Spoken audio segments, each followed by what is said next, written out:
At 36,000 feet below the Pacific, the ocean stops feeling like water. It becomes weight. Pressure so absolute you can hear it in the hull, a slow, constant complaint from metal that knows it's outnumbered. Our submersible lights were the only reason the dark had edges, and even those beams looked thin, like they were embarrassed to exist.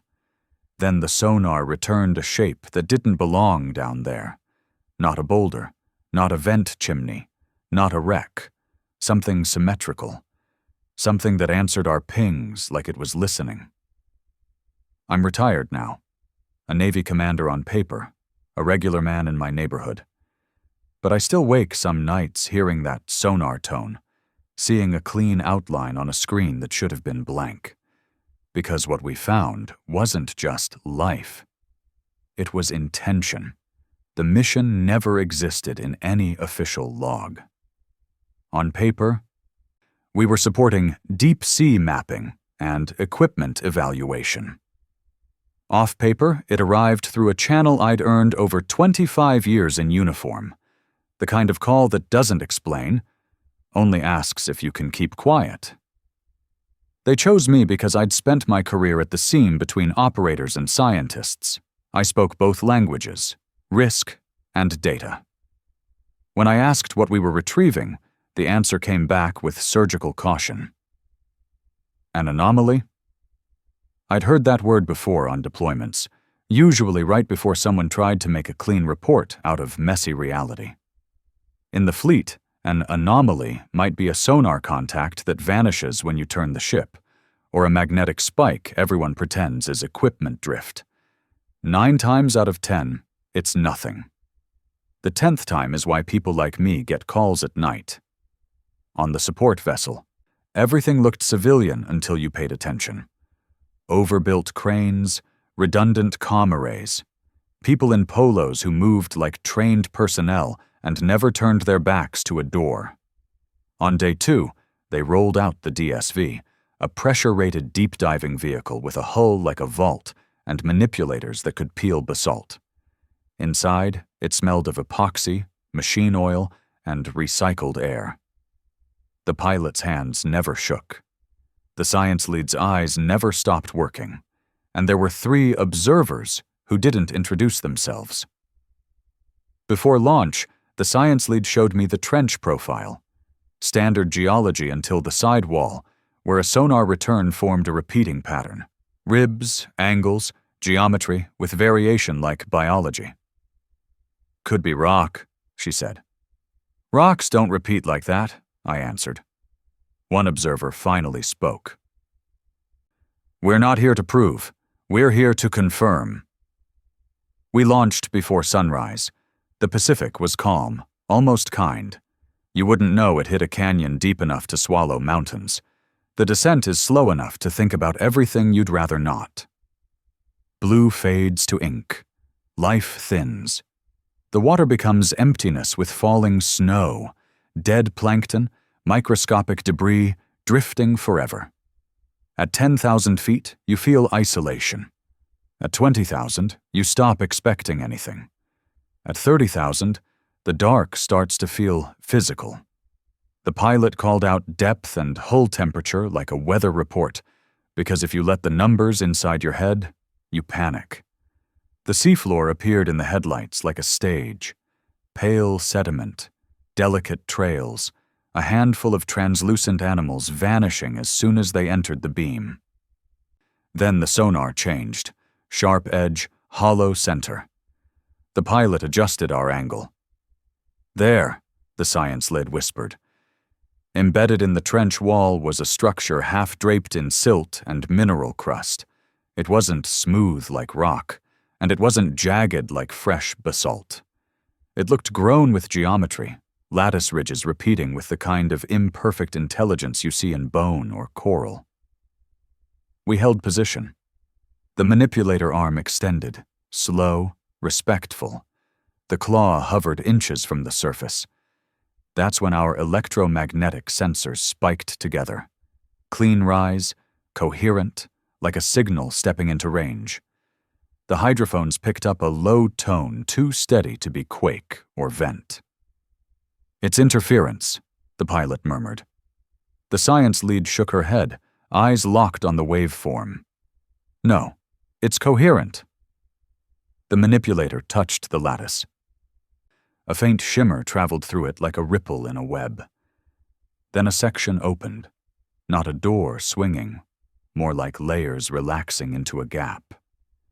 The gap looked darker than the surrounding dark, like it absorbed light. Inside that gap, something moved.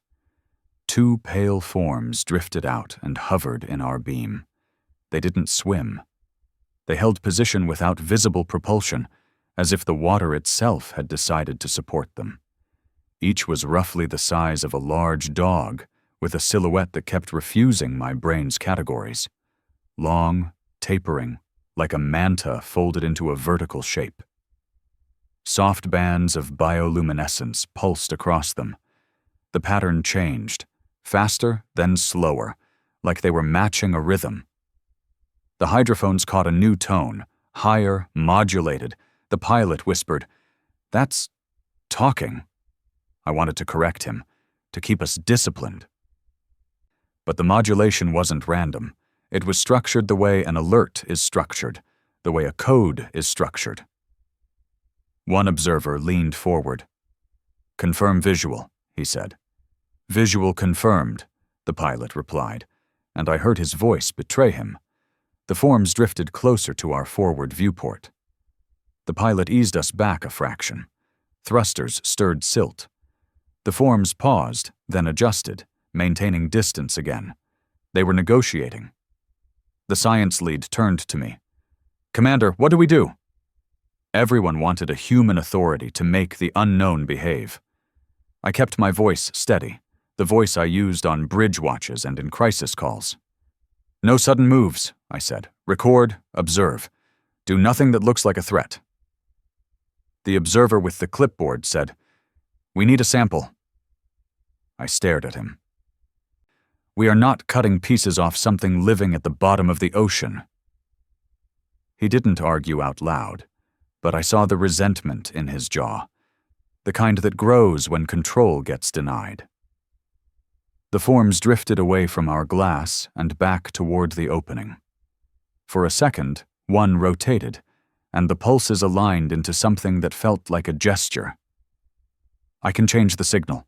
I can decide what you receive."